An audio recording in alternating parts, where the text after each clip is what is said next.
အားလုံးပဲမင်္ဂလာပါကျွန်တော်တို့ကိုသူရပါဒီနေ့ကျွန်တော်ပြောပြချင်တဲ့အကြောင်းအရာလေးကတော့anonymous နဲ့ post လေးရေးထားတယ်ပေါ့နော်သူကတင်မောသားတယောက်ပါတဲ့သူလက်ရှိအသက်ကတော့35 36လောက်ပေါ့နော်အဲ့ဝင်းကျင်မှာရှိပါတယ်ကလေးလေး2ယောက်ရှိတယ်သူကသူ့အတွက်အသက်အာမခံ3,500လောက်ထားခြင်းတယ်9,000လောက်ထားခြင်းတယ်ဂျားထဲမှာမိသားစုအတွက်အကာအကွယ်လေးဖြစ်ခြင်းတယ်ဘာဖြစ်လို့9,000လောက်ထားခြင်းလဲဆိုတဲ့အကြောင်းအရာလေးကျွန်တော်တို့မေးကြည့်တာပေါ့နော်မေးကြည့်တဲ့ချိန်ကျသူကသူ့ရဲ့ကလေးတွေကအခုချိန်မှာကလေး2ယောက်ရှိပြီးတော့ကလေး2ယောက်အတွက်ကျောင်းလာကတစ်နှစ်ကို300နဲ့200ကြားမှာသူကုန်နေပါတယ်ပေါ့နော်သူမိသားစုအသုံးစရိတ်ကိုအကုန်အပါဝင်ဆိုရင်တော့200အထက်မှာရှိတယ်ကျောင်းစရိတ်ကြီးပဲဆိုရင်တော့200ပေါ့200ဝန်းကျင်လောက်သွားတယ်သွားတဲ့အချိန်ကျတော့ तू ကအဲ့ဒါကိုဒီတင်မောလိုက်ဖို့က तू ကနောက်ထပ်ဘယ်နှစ်လိုက်နိုင်မှမသိဘူးဂျားထဲမှာတခုဖြစ်သွားရင်သူ့မိသားစုအတွက်စိတ်ပူတယ်ဘလို့အာမခံထားတဲ့တယ်ဆိုပြီးတော့မှကျွန်တော်မေးပါတယ်မေးတဲ့အတွက်ကျွန်တော်ကဒါလေးတွက်ကြည့်တာပေါ့နော်သူ့အတွက်ဒါ AI မှာရှိတဲ့ Universal Life နဲ့ကျွန်တော်တွက်ကြည့်တယ်တွက်ကြည့်တဲ့အချိန်မှာ तू က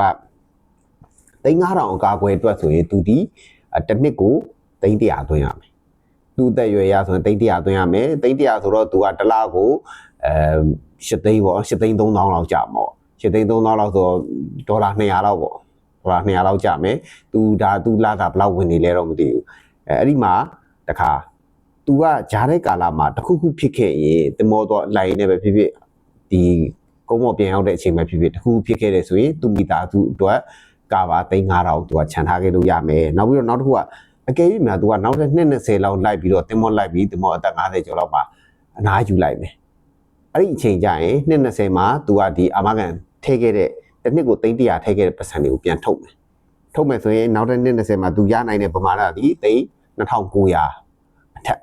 ရနိုင်ပါတယ်2,900နဲ့50လောက်ဖြစ်နိုင်တော့အဲ့လောက်မှ तू ဒီပတ်စံကိုပြန်ရမှာအဲ့တော့20မှာ तू ထည့်ခဲ့တာဒီအာမခံဒီ2,000ပဲရှိတယ်2,000မှာပြန်ရမှာ2,900လောက်ရတယ်အဲ့ဒါဆိုရင်ကျန်တဲ့900လောက်ကဒါ20အတွင်းမှာတူပွားလာလို့လေသတ်မှတ်လို့ရတယ်နောက်တစ်ခုကတကယ်လို့များ तू ကအဲ့20မှာတင်မောလိုက်တာမနာခင်မှာများတခုခုဖြစ်ခဲ့တယ်ဆိုရင်သူမိသားစုအတွက်အကျိုးခံစားခွင့်သူ့အတွက်အကျိုးခံစားခွင့်တင်မောပေါ်မှာမတော်တဆအလုံးလုံးနေနဲ့များထိခိုက်မှုဖြစ်ပြီးတော့တလုံးမတန်ဆွမ်းဖြစ်သွားတယ်ဆိုပါတော့အဲ့ဒါဆိုရင်သူဒီအာမခံ3,500ရမယ်ပြီးသွားရင်ဒီ saving သူအာမခံသူပြီးခဲ့တဲ့ပတ်စံလေး3,900ရမယ်အဲ့တော့ပေါင်းလိုက်မယ်ဆိုရင်3,900ရနိုင်ပါတယ်အကယ်၍များ तू က10နှစ်မှာเนาะ20မဟုတ်ပဲ10နှစ်မှာတခုခုဖြစ်ခဲ့တယ်အဲ့လိုမျိုးမတော်တဆအကြောင်းဖြစ်ဖြစ်ယောဂအကြောင်းဖြစ်ဖြစ် तू ဒီ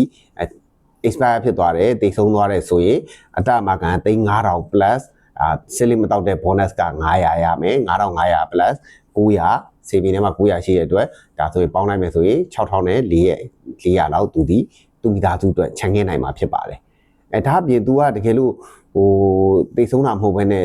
မတော်ဆကြောင့်ပဲ तू မတန်ဆွမ်းဖြစ်သွားတယ်ဆိုရင်တော့9,000 plus 900 သူခံစားခွင့်ရှိမှာဖြစ်ပါတယ်ဒါလေးတွေကတစ်လောက်ကိုဒေါ်လာ100 200လောက်ပဲဒါကိုကစဉ်းစားရုံပဲကိုကတစ်လောက်ဒေါ်လာ1,000ဝင်နေတာ2,000ဝင်နေတာလားအဲ့လိုလူမျိုးဆိုရင်တော့ဒီလောက်ကိုစဉ်းစားသင့်ပါတယ်အဲ့လိုမဟုတ်ဘဲနဲ့တစ်လောက်ဝင်တဲ့ပတ်စံနဲ့ကိုပေးရတဲ့ပတ်စံနဲ့ဒါကွာဟနေတယ်ဆိုရင်တော့မလုံသင့်ပါဘူးဒီထက်ပိုပြီးတော့အာမခံကိုရှော့ချသင့်တယ် तू က3,500လောက်လိုချင်တယ်ဆိုရင်တော့ကျွန်တော်အမြင်ကတော့ तू ဒီတစ်လောက်8သိန်းလောက်သွင်းနိုင်ရင်အကောင်းဆုံးပါပဲအဲ့တော့ဒီဟာလေးကတော့ဒါမိတ်ဆွေတို့အနေနဲ့လည်းတည်ဖို့အတွက်ကျွန်တော်တို့ကလာပြီးတော့ပြောပြခြင်းဖြစ်ပါတယ်နောက်ပြီးတော့တခြားမိကုန်းတွေရှိခြင်းလည်းကျွန်တော်ဒီမှာ Messenger မှာပို့ထားလို့ရပါတယ်အားလုံးကိုကျေးဇူးတင်ပါတယ်ခင်ဗျာ